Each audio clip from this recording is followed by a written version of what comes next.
Hello everyone, welcome back to our pre-algebra review for college algebra, and today we'll be discussing rationalizing denominators. So first off, what does this mean?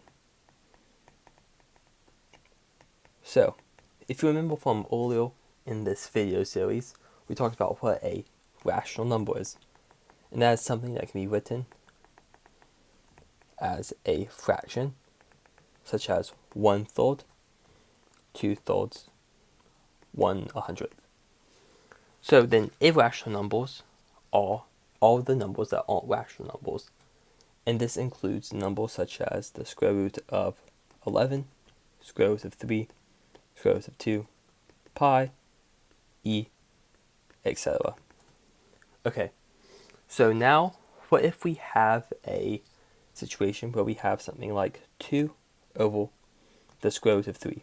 Here we have an irrational number in the denominator, and what we want to do here is have no irrational numbers in the denominator. So how can we remove the irrational number from the denominator?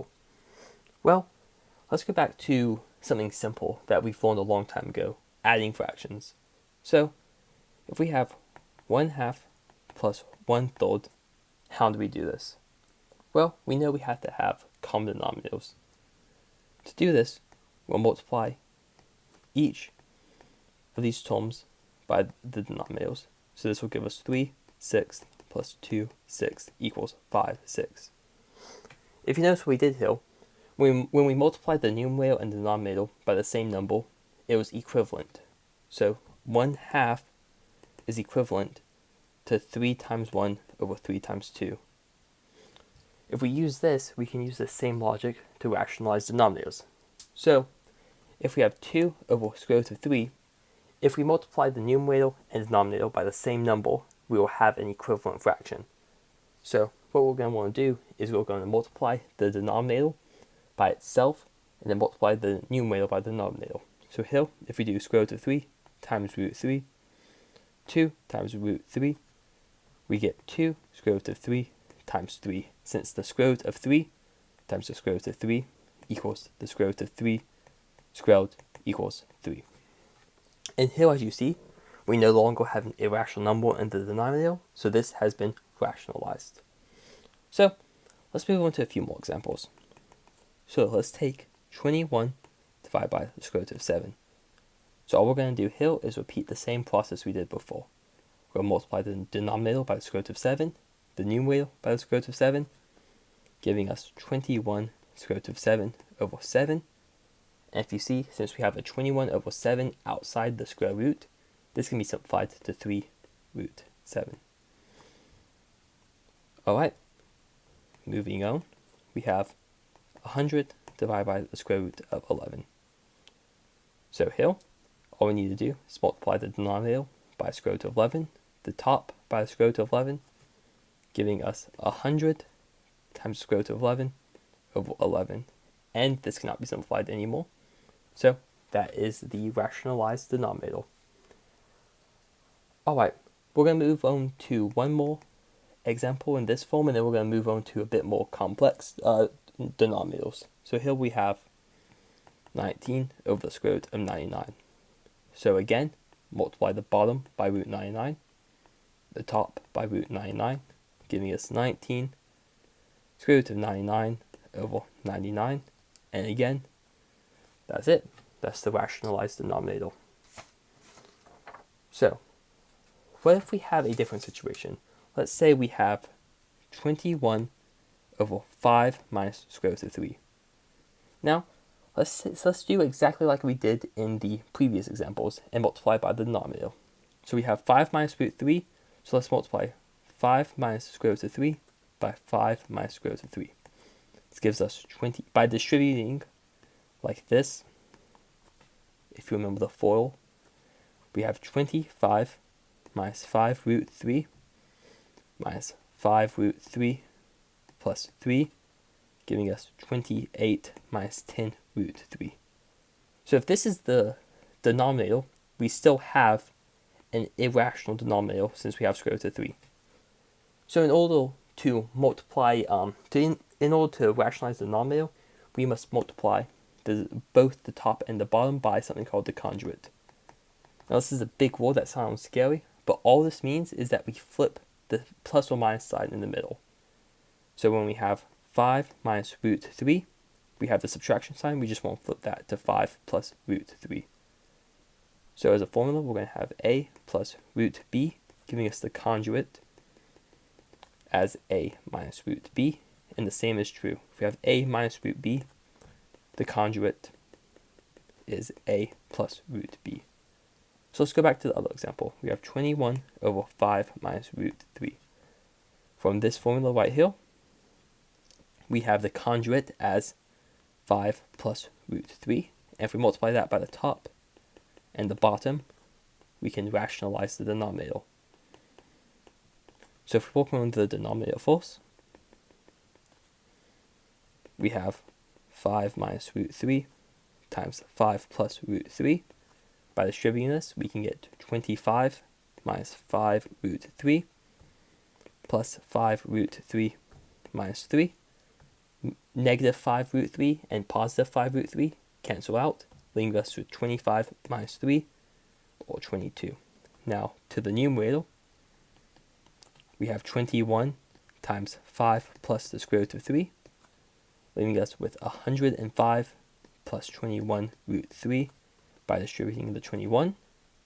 And if we put the numerator and denominator together, we can have 105 plus 21 square root of 3 over 22 as the rationalized denominator. Alright, let's move on to another example real quick. Let's take 11 square root of 7 over 10 plus root 5. So first, find the conjugate.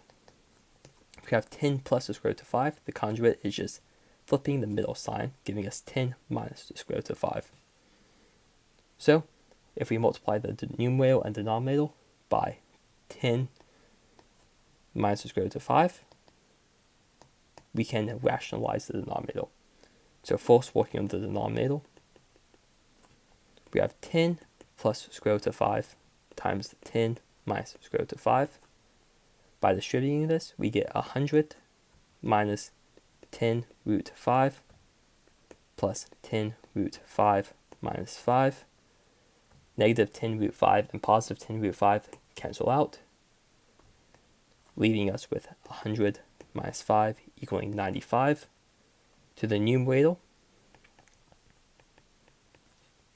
we have 11 root 7 times 10 minus square root of 5, giving us, if we FOIL, we have 11 root 7 times 10. We only multiply this on the outside though, since those only terms on the outside, giving us 110 root 7. And then when we do 11 root 7 times negative square root of 5, we only multiply on the inside of the square root, giving us negative 11 square root of 35.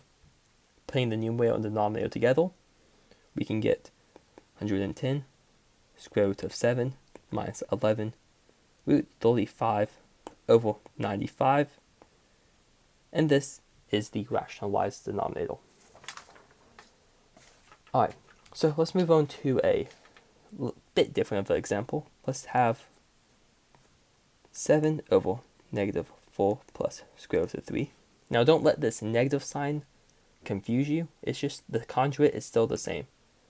So the conjugate for this denominator is negative 4 minus square root of 3. We don't affect this sign at all. We only affect the sign in between the two numbers.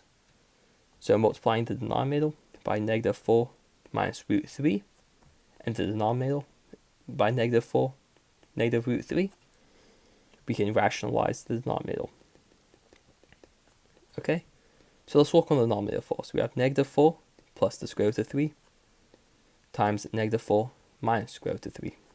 By distributing, we can get 16 plus 4 root 3 minus 4 root 3 minus 3. Positive 4 root 3 and negative 4 root 3 cancel out, leaving us with 16 minus 3, 13. And then finally, on to the top, we have 7 times negative 4 minus square root of 3. Distributing the 7 gives us a negative 28 minus 7 root 3. Putting the top and bottom together, we have the rationalized denominator as negative 28 minus 7 square root of 3 over 13. Alright, so we're going to move on to one more example, and this time we're going to throw in variables just for some practice, but it's the same exact step. So we have 17b squared over 12 minus the square root of a. Again, the variables don't change anything in this problem. So the conjugate is just 12 plus the square root of a, since we changed the sign in the middle.